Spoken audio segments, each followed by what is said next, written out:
Bienvenue dans ce nouveau tutoriel qui va nous permettre de créer les tâches et de les structurer. Donc pour créer les tâches, nous allons nous mettre sur la partie gauche de MS Project. Donc nous allons pouvoir hop, venir augmenter sa taille pour avoir plus de visibilité. Donc dans la partie nom de tâche. Dans notre exemple, nous allons venir insérer des tâches avec leur diminutif, donc uniquement avec des lettres. Donc nous allons créer 9 tâches. A, B, C, D, E, F, G, H et I. Pour venir les sélectionner, vous pouvez soit cliquer sur Entrée, soit appuyer sur les flèches du bas, chaque fois que vous rentrez le nom de la tâche pour aller plus vite. Donc automatiquement, MS Project, qu'est-ce qu'il fait? On renseigne le nom, on voit qu'il y a des petits symboles, pour l'instant on ne va pas rentrer dedans. Il y affecte automatiquement une durée de 1 jour avec un point d'interrogation, le début et la date de fin. La date de début, je vois que en date actuelle je suis le 8, mais en début il m'a mis le 12. Le 12, si je regarde mon calendrier, ça commence lundi. Pourquoi le 12? Parce que j'ai dit au préalable que mon projet commençait, si je vais dans information du projet, que la date de début du projet était le 12 juin 2017. Donc, comme nous sommes en planification automatique, je le visualise en bas à gauche, planifier automatiquement, il va venir insérer les tâches automatiquement au début du projet. Donc ça c'est parfait. Donc il inscrit une durée de 1 jour. Pourquoi 1 jour? Puisque le pas euh, par défaut est en jour, est exprimé en jour, donc le minimum c'est forcément 1 jour. Le point d'interrogation exprime l'estimation. MS Project ne sait pas quelle durée vaut cette tâche, donc il l'estime 1 jour, puisque le minimum est d'1 jour. Nous allons pouvoir renseigner les durées, donc on va les mettre au hasard. Donc 4 jours, 5 jours, 2 jours, 11 jours, 16 jours, 4 jours, 7 jours, 2 jours, et enfin 15 jours. Hop. Voilà. Si on augmente la partie du Gantt, ok, je vois qu'elle commence tout le lundi, et en fait la date de fin de mon projet est donnée par la tâche la plus longue. Or, nos tâches se suivent. Nos tâches se suivent et par exemple le B doit commencer une fois que la tâche A est terminée. Ça c'est ce qu'on appelle des prédécesseurs. Donc nous devons lui indiquer ses prédécesseurs afin qu'il le mette comme il faut. Par exemple, pour la tâche B, il faut que je lui renseigne son prédécesseur que c'est A. Chose à ne pas faire, c'est de mettre le nom de la tâche en tant que prédécesseur. MS Project ne le comprend pas. Et d'ailleurs, quand on a un nom de tâche avec une seule lettre, c'est rapide. Mais en fait, le nom des tâches, ça va être par exemple recrutement, par exemple. Recrutement et la tâche B, par exemple, ça serait prise de contact. En tant que prédécesseur, je ne vais pas prendre le temps et surtout éviter des fautes d'orthographe et des fautes de frappe dans les prédécesseurs, par exemple en mettant recrutement ou prise de contact. Non, pour que ça soit plus facile, on va rentrer en tant que prédécesseur le nom de la ligne, le numéro de la ligne de la tâche. Donc A est en première ligne, B a comme prédécesseur A, donc on va venir renseigner 1 en tant que prédécesseur. Et donc là on visualise très bien que la tâche B commence une fois que la tâche A est terminée. On va mettre des liaisons très simples d'affilée. Donc C a comme prédécesseur B, donc c'est 2. D a comme prédécesseur C, donc la ligne 3, et ainsi de suite.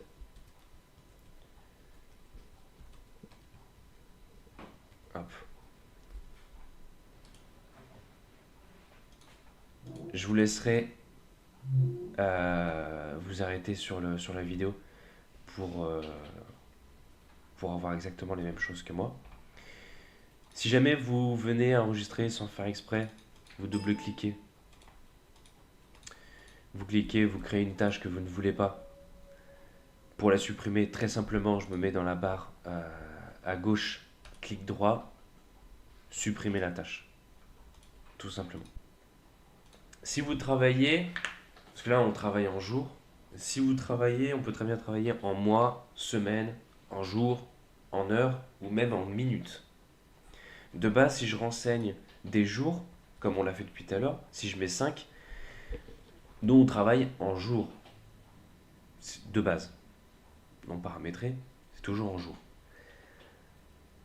Pour inscrire en mois, par exemple, je vais cliquer, donc je vais inscrire 4.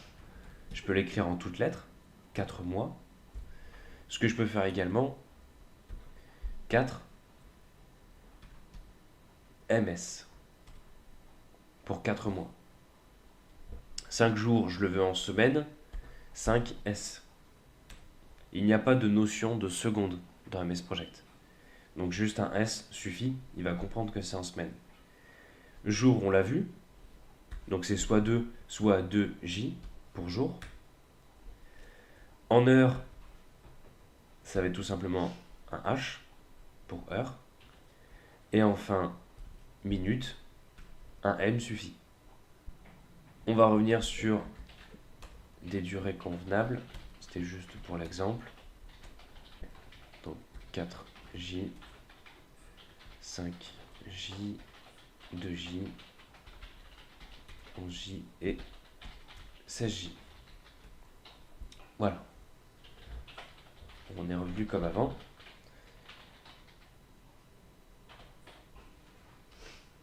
Pour le mettre en forme, nous avons nos 9 tâches.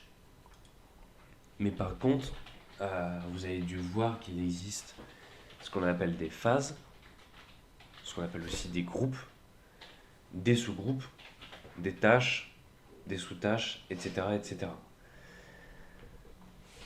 Donc nous allons insérer des groupes, ou plutôt des sous-groupes.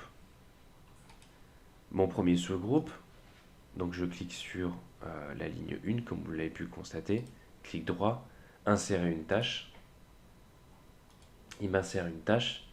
Donc ici, je vais marquer, par exemple, sous-groupe. Donc sous-groupe 1. Le sous-groupe 1, on va dire qu'il englobe les 3 premières. Je veux un deuxième sous-groupe. Sous-groupe 2. Important, si je veux venir l'insérer au-dessus de D, je vais d'abord sélectionner D, puis insérer une tâche. MS Project insère toujours une tâche au-dessus de la tâche qu'on a sélectionnée. Donc, je vais venir modifier. Sous-groupe 2. Et enfin, un troisième sous-groupe qui va venir englober G, H et I. Donc, je vais sélectionner G, clic droit, insérer une tâche, sous-groupe 3. Voilà. Comme vous avez pu le constater, lorsque je crée une tâche, même si je l'appelle par son nom sous-groupe, MS Project ne sait pas que ça va être un groupe. Donc dans la durée, on ne va pas venir le modifier, surtout pas. On verra plus tard comment dire à MS Project que A, B et C font partie du sous-groupe. D'abord, il va falloir que je crée un groupe qui va correspondre en fait à mon projet au total. Donc je vais prendre la première ligne, clic droit, insérer une tâche, et je vais pouvoir renseigner le nom de mon projet. Projet 1 par exemple.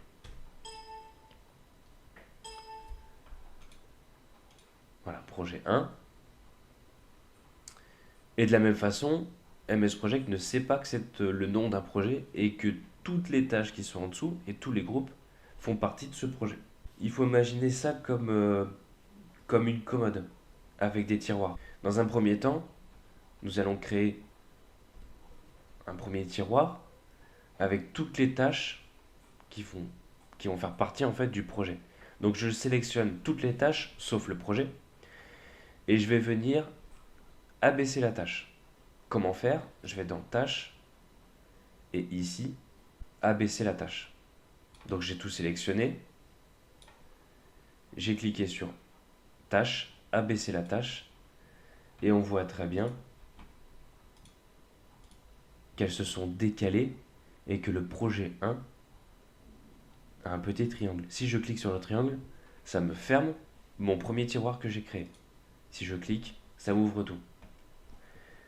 Dans la partie de droite, je vois d'ailleurs que sa représentation a changé. Et autre chose, que la durée s'est calculée automatiquement. Avec un point d'interrogation puisque c'est une estimation. Nous allons venir créer d'autres tiroirs par rapport au sous-groupe. Donc je vais venir sélectionner A, B et C. De la même façon, je vais les abaisser.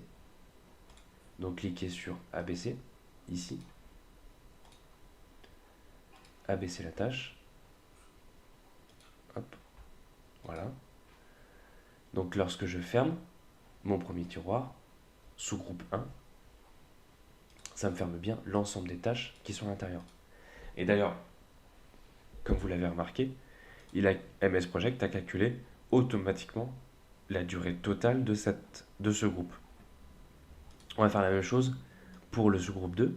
Donc je sélectionne D, E et F, abaisser les tâches. Et enfin le sous-groupe 3, G, H et I. Et enfin, j'abaisse les tâches. Donc mon projet total, il me la calcule automatiquement à une durée de 66 jours. Ma première phase a une durée de 11 jours, deuxième phase 31 jours et troisième phase 24 jours.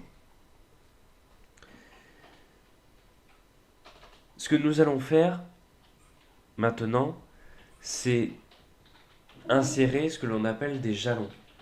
Les jalons correspondent aux événements marquants du projet. Là, on peut visualiser 3 événements marquants qui correspondent en fait à la fin de chaque sous-groupe. Donc on va venir les insérer. Comment les insérer? Mon premier jalon, je veux qu'il fasse partie du premier groupe.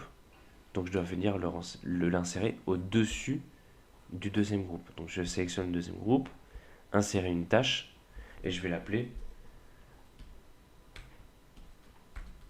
jalon 1, ou par exemple, fin de sous-groupe 1, par exemple. Je vais faire la même chose pour le sous-groupe 2, jalon 2. Et enfin, le sous-groupe 3, je ne suis pas obligé de l'insérer puisque ça arrive à la fin, jalon 3. Et là, je peux même dire fin du projet. On va venir indiquer à MS Project que c'est un jalon. Comment venir le caractériser de jalon? On va lui inscrire 0 jour. Donc 0. On voit bien dans la partie de gauche, dans la partie de droite, pardon, qu'il a modifié sa visibilité. Il l'a mis en losange. Le losange de base, lorsqu'il n'est pas paramétré, c'est la représentation graphique du jalon. Nous faisons la même chose pour le jalon 2 et le jalon 3. Hop, tac. J'insère sans faire exprès une tâche. Je la supprime. Par contre, puisqu'il n'y a pas de prédécesseur, il me le met au début du projet. Alors, différentes options s'offrent à vous. La plus simple, je prends la dernière tâche, et je dis que c'est son prédécesseur. Donc je viens ici renseigner la tâche C. Donc à ligne numéro 5. Et là, il s'est positionné, le jalon s'est positionné directement. Ici, on le visualise à la fin de la tâche C. Par contre, ça c'est si vous le savez, que la tâche C termine la phase. Si vous ne le savez pas, moyen très intéressant et beaucoup plus rapide et beaucoup plus intelligent de le faire, c'est de le dire, bah en fait, mon jalon doit venir se mettre à la fin de mon sous-groupe 1. Donc là, je l'ai inséré. Et si je marque ici la ligne 2 pour dire qu'il va se mettre à la fin de mon sous-groupe 1, problème. Le projet ne peut pas lier une tâche récapitulative à l'une de ces tâches subordonnées. Pourquoi? Donc je remets 5. Pourquoi? Puisque le jalon 1 est à l'intérieur du sous-groupe 1. Donc c'est illogique de venir le renseigner alors qu'il fait partie lui-même de cette phase. Comment faire? On va venir remonter cette tâche pour la faire sortir de la phase. Donc je vais dans tâche, remonter la tâche. Voilà. On a vu qu'elle s'est décalée. Et là, je vais pouvoir indiquer à la fin de ma phase, je veux qu'il y ait mon jalon. Et on voit bien la flèche qui va jusqu'au jalon.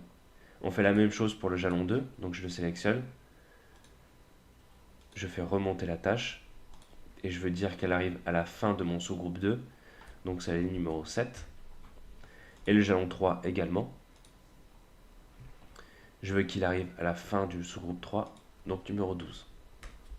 On pourrait très bien dire à la fin de mon projet, carrément, je veux qu'il y ait un jalon. Donc là, si le jalon 3 est à la fin du projet total, il faut encore que je remonte mon jalon. Et là, je pourrais dire à la fin de mon projet, je veux que tu mettes un jalon. Mais là, on va rester plus facile. Le jalon 3, hop, on va le mettre au même niveau. Donc on récapitule. Si je ferme le premier tiroir, qui correspond en fait au sous-groupe, je visualise très bien mes groupes et mes jalons. C'est pour ça que c'est très intéressant et que MS Project vous bloque si jamais ils font partie du sous-groupe. Deuxième tiroir, mon projet total, je l'ouvre et je le ferme. Nous avons ainsi structuré notre projet, ou plutôt nos tâches. Dans une prochaine vidéo, nous verrons les autres liaisons logiques qui existent, puisque ici ce sont que des logiques simples. Nous verrons comment inscrire des liaisons logiques début-début et fin-fin dans la prochaine vidéo.